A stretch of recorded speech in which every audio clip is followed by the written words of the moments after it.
ዜማዬ ከአቢኒ ጋር መገናኘት ወሰነች። አቢኒን በተደጋጋሚ እየተደበቀች ስታየው በጣም እየተጎዳ ስለሆነ ራሱን እየጎዳ እሷን በማሰብ እየተብሰለሰለ ስለሆነ ከዚህ በኋላ መሰቃየት የለበትም በእኔ ጉዳይ አቢኒን ማግኘት አለብኝ ብላ ወስና ልትገናኝ እሱ ወዳለበት ቦታ ወደ ያዳ ጋር በተለይ ደግሞ መርማሪው ያዳ ወንጀለኛ እንደሆነ ሲነግራት በቃ ከጎኑ ሁኜ ሁሉንም ነገር መጋፈጥ አለብኝ እንጂ እንደዚህ እየተጎዳ መሰቃየት የለበትም መቀጠል የለበትም ብላ ወስናለች። እድል ኢዛናን ለማስገደል ደፋ ቀና እያለች ነገር ግን ኢዛና ደግሞ እሷን በድጋሚ ሊያስገድላት ፈልጓል። እንግዲህ ልዑል የሚደውልበት ምክንያት ሲያጣ ኢዛና ድጋሜ ሊያስገድልሽ ሰዎች ልኳልና በፍጥነት መገናኘት አለብን፣ እኔ አንቺን ለማትረፍ እየሞከርኩ ነው ብሎ ሲላት በጣም ነበረ ያመነችው። አማራጭ አልነበራትም። ምክንያቱም ብዙ ጊዜ በተደጋጋሚ ልዑል ሊያስገድላት እየላከው ስለነበረ ያንን ነገር ስለነገራት እሷን በሚገባ ነበረ ያመነችው። እንግዲህ አቤልን ደግሞ ኢዛናን ግደልልኝ ብላ ስትለው ከዚህ በፊት እሱም በብር ነበር የተስማማው። ነገር ግን አሁን ችግር ተፈጥሯል ስትለው የምን ችግር? እነ ኢዛናና ያዳ እህትህን ሊገሏት ነው ብላ ስትለው እንዴት የኔን እህት እያለ ባለበት ሰዓት አዎ ሳይቀድሙህ መቅደም አለብህ እንጂ እህትህን ሊገሏት ነው ብላ ስትነግረው በፍጥነት ወደ ቤት ሲሄድ ኑሃን አላገኛትም ነበረና በጣም ደንግጦ ለእድል ደውሎላት እህቴ የለችም ብሎ ሲደውላት እሷም እንግዲህ አይጧ ወጥመዳችን ገብታለች ማለት ነው በሚል በደስታ ተነስታ ወደ ልዑል ጋር ለመሄድ ስትገሰግስ እንግዲህ ልዑል ዛሬ እሷን ለመግደል ወስኗል። ምክንያቱም ወንድሜን የማገኝበት ምንም ነገር ምንም ይሁን አደርጋለሁ በማለት ቃል በመግባቱ የተነሳ ያለው አማራጭ እድልን ማስወገድ ነውና፣ ነገር ግን ኢንስፔክተር እየተከታተላት ስለሆነ ልዑል ምንም ማድረግ አይችልም። ሁላቸውንም በቁጥጥሩ ስር አድርጓቸዋል አሁን ለኢንስፔክተሩ። በዚህ መካከል ያመለጣቸው ያዳ ብቻ ነው። ሰላም ሰላም! ውድና የተከበራችሁ የቻናላችን ቤተሰቦች እንኳን ሰላም መጣችሁ። እንግዲህ አቤኒ በጣም ራሱን እየጎዳ ነው ያለው በዚህ ሰዓት እቤት ብቻውን ተቀምጦ። ቆይ እስከ መቼ ድረስ ነው እኔ ቤት ተቀምጬ ዜማን ማስባት? ወጥቼ ብፈልጋት አይሻልም ወይ ብሎ ወደ ውጭ ወጥቶ ብዙ ጊዜ እሱ ነገሮችን የሚያሳልፈው በማንጎራጎር ነው እና ልክ ያንጎራጎረ ባለበት ሰዓት እንግዲህ ዜማ ወደዛ ቦታ ሄዳ ተደብቃ እያየችው ስለነበረ በቃ ስለሷ እየዘፈነ እያለቀሰ ሲተግዝ ነገሮቹ በጣም ግራ በመጋባት እኔማ እስከመቼ ድረስ ነው እንደዚህ እየተሰቃየ የማየው? በቃ ከዚህ በኋላ በዚህ ስቃይ መቀጠል የለበትም፣ አብረን ሆነን ነገሮችን እንጋፈጣቸዋለን በማለት እሱ ወዳለበት ቦታ ስትሄድ እንግዲህ ቃላብ መጥቶ ዜማ ምን እያደረግሽ ነው በማለት ዜማን ይዟት ወደ ሌላ ቦታ ይዟት ሄዶ ነበረ። ተጠንቀቂ፣ ራስሽን መደበቅ አለብሽ ብሎ አንዳንድ ነገር ሲነግራት ቆይ ምን ያገኘኸው መረጃ አለ ስትለው ያገኘኋቸው መረጃዎች አንዳንዶቹ ምናልባች ወይ ልዑል ወይም ደግሞ ኢዛና ወይም ደግሞ ያዳ ወደ ያዳው ከሶስት አንደኛቸው አመዝኗል ብሎ ሲላት ቆይ እሺ ልዑልና ኢዛናን እስተዋቸው ደግሞ እዚህ ጋር ያዳ ምን አመጣው ስትል ያዳ አንቺን ለማገት ለማስገደል የሚያበቃ ብዙ ምክንያት አለ ብሎ ሲላት እሷ ምንም የምታውቀው ነገር አልነበራትም ከዚህ በፊት። እንዴት ልትል ቻልክ ስትለው የሰማውን በሙሉ በዝርዝር ሲነግራት እሷም አሀ ልክ ነህ ስትል ያው ከቤት መውጣቱን እስካሁን ድረስ አልሰማችም። እሱም አልነገራትም፣ ምክንያቱም ብነግራት ትናደዳለች በማለት ያዳ ለሞት ብሎ መውጣቱን እስካሁን ዜማ አልሰማችም። እንግዲህ ያዳ ያለው አማራጭ አንድና አንድ ሞት ብሎ ለጊዜው መሰወር ነበረ። ያ ነገር ደግሞ መረጃዎቹ በሙሉ እሱ ወንጀለኛ እንደሆነ የሚያረጋግጥላቸው ነገር ነው ማለት ነው። እንግዲህ ኑሃ ወንድሟን በተደጋጋሚ እድል ጋር ሲደውል ተው እባክህ ይቅርብህ ስትለው እሱ ግን በጭራሽ በማለት በተደጋጋሚ እየደወለ ሲያስቸግራት ነበረ። እንግዲህ በስተመጨረሻ ማንነቱን አውቀው ነገር ግን እሷ አብራት እንዲሰራ አድርጋው ነበረ። ባገኘችው አጋጣሚ ራሷን ከወጥመድ ለማውጣት እያሽከረከረችው ትገኛለች። እሱም ገና ለገናው ገንዘብ አገኛለሁ በማለት እሷ የነገረችውን በሙሉ እየታዘዛት ይገኛል ማለት ነው። እንግዲህ ልዑል መንገድ ላይ እየሄደ ባለበት ሰዓት ኢዛና ጠብቆት፣ ቆይ ጎበዙ ምን እየሰራህ ነው? እኔ የምልህ አድርግ ያልኩህን ነገር ብታደርግ አይሻልህም? አንተ ችላ ባልክ ሰዓት እኮ የወንድምህ ሞት እየተቃረበ ነው። ለምንድን ነው ያልኩህን ቶሎ ፈጽመህ ወንድምህን የማትረከበኝ? ብሎ ሲል ወንድሜ ደህና ነው አደለ ኢዛና?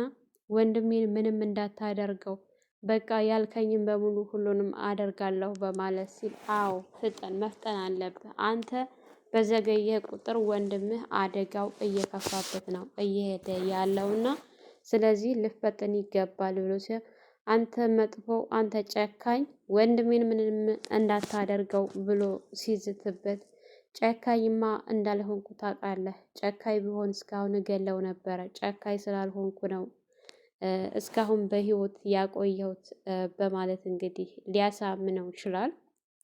ኢዛና እድልና ያዳ እንዲሞቱለት የፈለገው እሱ ከወንጀል ራሱን ነፃ ለማውጣት ነው እንጂ እውነት እንግዲህ የናቲ በህይወት ኑሮ አይደለም ማለት ነው። እንግዲህ ወንድሜን ገና ለገናው በተስፋ አገኘዋለሁ በማለት ወንጀል ሊያሰራው ፈልጓል። የሚያስቸግረው በተጨማሪ ከእድልና ከያዳ በተጨማሪ እያስቸገረው ያለው ወንድሜን የት ነው ያደረስከው እያለ እሱ ስለሆነ እየረበሸው ያለው እነሱን ካስገደለ በኋላ እሱ ደግሞ ለማስያዝ ነው አላማው የኢዛና። ነገር ግን ኢዛና ከበስተጀርባው ማን እየተከታተለው እንደሆነ የሚያውቀው ነገር የለም እስካሁን ድረስ ማለት ነው። ኢንስፔክተር እንግዲህ በጣም እየተከታተለው ነው። መውጫ መግቢያውን ሁሉንም ነገር ያውቃል። ያው ቢይዘው አይናገርም በማለት ነው እንጂ ወንጀለኛ እንደሆነ እድልንም እሱንም በደንብ ነው የሚያውቀው። ግን ሌሎቹን ወንጀለኞች ለመያዝ የግዴታ እነሱን መያዝ የለበትም። እነሱን ሳይያዙ ሳይታሰሩ እነሱ ከማን ጋር እንደሚገናኙ ቀን በቀን እያያቸው ይገኛል ማለት ነው። እንግዲህ እድል ኢንስፔክተሩን አንተ ኢንስፔክተር መሆንህን ማዘዣ ወረቀት ካላገኘሁ ምናምን እያለች ስትቀበጣጥር በጥፊ ነበር ያላት ከዚህ በፊት። ነገር ግን ያሁነኛው ላይ እንደስከ ዛሬው የውሸት አይደለም ኢንስፔክተር መሆኑ ማረጋገጫ ወረቀቱን ይዣለሁ በማለት እንግዲህ አሳይቷት ነበረ እና የምታውቂውን አንዳንድ ነገሮች ተናገሪ ብሎ ሲላት እሷ ግን ምንም እንደማታውቅ ነበረ እየተናገረችው። በተለይ ደግሞ አብሮሽ የነበረው ሰው ማን ነው ብሎ ሲላት በፍጹም እኔ ከማንም ጋር አልነበርኩም። እኔ በየቀኑ ብዙ ሰው አገኛለሁኝ። ስለዚህ ማንን እንደማገኝ እርግጠኛ ስላልሆንኩኝ አንተ ማን ጋር እንዳየኸኝ አንተ ንገረኝ እንጂ እኔ በምን አውቃለሁ ስትለው ሸውደዋለች ለዛሬ ማለት ነው። ከዚህ በኋላም በሱ ቁጥጥር ስር እንደሆነች ሲነግራት እሷም እንግዲህ በጣም ደንግጣለች። በያዳ በጣም ተናዳለች። ያዳ እንግዲህ ነገሮቹን ሁሉ በእሷ ላይ ደፍድፎ እንደወጣ ነው እየተሰማት ያለችው አሁን ላይ። ያዳ በጣም ነው የካዳት ማለት ነው።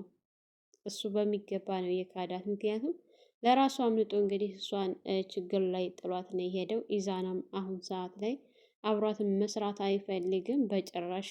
ማንኛቸውም ሰዎች ካልሞቱ እኔ እንዳውም ወንጀለኛ አይደለሁም፣ አንቺው ነሽ ወንጀለኛ፣ አንቺው ነሽ ያመጣሽው ሁሉ ነገር፣ እኔ ምንም የማውቀው ነገር የለም ብሎ ከስቷታል። በዚህ ሰዓት እድል የምትይዘው የምትጨብጠው አታ ግራ ተገብታለች ማለት ነው።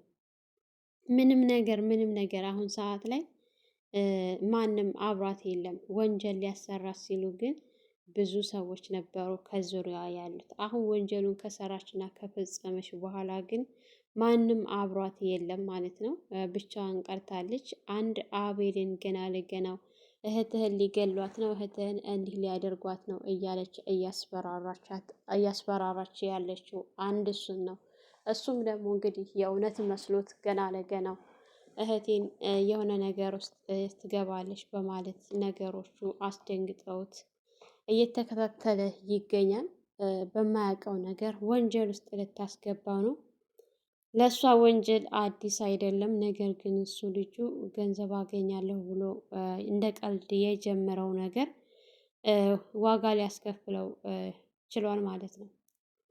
የአዳስ ጓደኝነቱ አመዝኖበት ምንም አላደረጋትም ነበረ። ነገር ግን እድል የግዴታ እሷን ማጥፋት አለብኝ ብላ ወስናለች።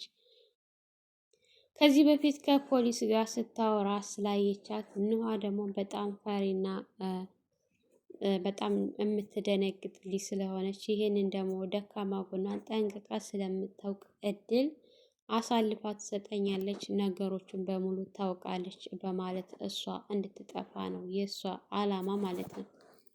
እንግዲህ ልዑል እድል ጋር ደውሎ ሲያስፈራትና ሲያስጨንቃት ነበረ። እሷ ግን አሁን ላይ ልዑል እሷን ለማትረፍ እየሰራ እንጂ እየመሰላት ያለው እሷን ለማጥፋት እሷን ለመግደል እንደሆነ አልገባትም ማለት ነው። እንግዲህ ልዑልን እንዴት ከኔ ጋር ልትደውል ቻልክ? እንዴት መጣህ? ስትለው እኔ አንቺን ለማትረፍ ነው የመጣሁት። ኢዛና በድጋሚ ሊያስገድልሽ ሰዎች ልኳልና በፍጥነት መገናኘት አለብን እድል ብሎ ሲላት እሷም በጣም ደንግጣ እንዴት ስትል አዎ እንደዛ ነው ነገሩ፣ ስለዚህ መፍጠን አለብሽ እድል ብሎ ሲላት እሺ በቃ በድጋሚ ልደውልልህ ስትለው እሱም አስቢበት፣ በፍጥነት ደውይልኝ፣ ምክንያቱም ተዘገየሽ ሰዎቹ ሊያገኙሽ ይችላል እና ከዛ በፊት ከኔ ጋር ቀድመሽ መገናኘት አለብሽ።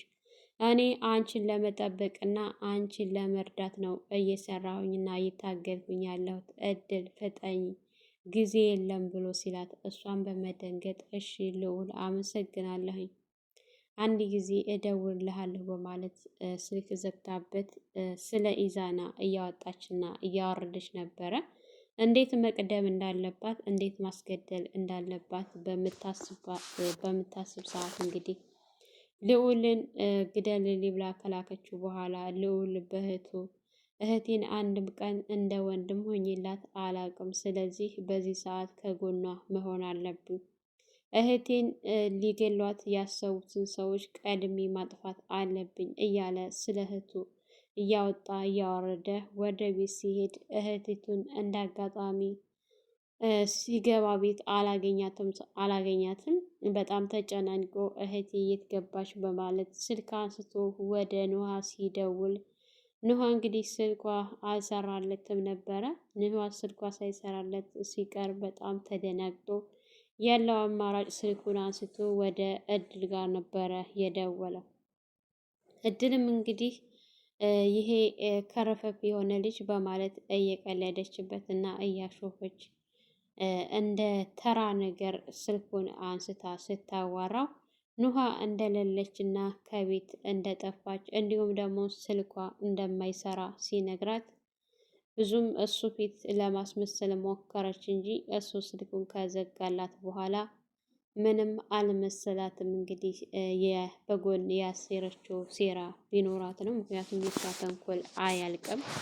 እንግዲህ በጎን እሷ ኢዛናን ለማስገደል እንደሞከረችው እየሞከረች እንዳለችው በጎን ደግሞ እሷንም ለማስገደል የሆነ ያሰበችው ተንኮል ቢኖር ነው ማለት ነው። እንደዚህ በነፃነት ስተነፍስ የነበረው ያው ገና ለገናው ኢዛና ሊያስገድልሽ ነው ብሎ ስለደወልላት ልዑል ጋ በመደወል ልዑል የት ነህ ያለኸው ስትለው ቦታው እዚህ ቦታ ነኝ ያለሁት፣ እኔም ወደ አንቺ ልምጣ፣ ምክንያቱም መንገድ ላይ እየመጣሽ ባለበት ሰዓት ሊቀድሙሽ ስለሚችሉ በፍጥነት እኔና አንቺ መገናኘት አለብን። እኔ እጠብቅሻለሁ፣ ምንም አትሆኝም እድል። እኔ ምንም እንኳ ወንድሜ ቢጠፋ ነገር ግን ሴት ልጅ የሆነ ነገር እንድትሆን አልፈለገም ብሎ ሲያታልላት ነበረ። ከዚህ በፊትም ብዙ ጊዜ ስላዳናት የእውነት እሷም አምናው ወደ እሱ ጋር እየሄደች ባለበት ሰዓት እንግዲህ ኢዛና ከኋላ እየተከታተላቸው ነው ማለት ነው። ቃላብ ሁላቸውንም እየተከታተላቸው ነው። ምክንያቱም የማንም ሰው ህይወት እንዲጠፋ አይፈልግም። በቁጥጥሩ ሁላቸውንም ከሶስተኛው ወገን እስካሁን ድረስ የቸገረው ሶስተኛው ወገን ማን ነው የሚለው ያዳን ተጠራጥሮታል። ነገር ግን እርግጠኛ ለመሆን ብቻ ነው የተቸገረው እንጂ የሁላቸውንም ሴራና ተንኮል ያውቃል። እንግዲህ ልዑልንም እንዲህ አይነት ነገር አደርጋለሁ ብሎ ስለነገራቸው በእርግጠኝነት ያደርገዋል በማለት እሱንም እየተከታተላቸው ስለነበረ ሁላቸውም አንድ ላይ ሲሰባሰቡ ቆይ ምን እያደረጋችሁ ነው በማለት ሲሏቸው አይ ምንም በማለት እንግዲህ እሱ እንደመጣ እዚህ ላይ ነበረ ያለቀው። ሰላም ሰላም! ውድና የተከበራችሁ የቻናላችን ቤተሰቦች እንኳን ሰላም መጣችሁ። ለዚህ ዩቱብ ቻናል አዲስ የሆናችሁ ላይክ፣ ሸር፣ ሰብስክራይብ በማድረግ ቤተሰብ እንድትሆኑ እያልኩኝ በዚሁ ሰናበታችኋለሁ። መልካም ቆይታ ይሆንላችሁ።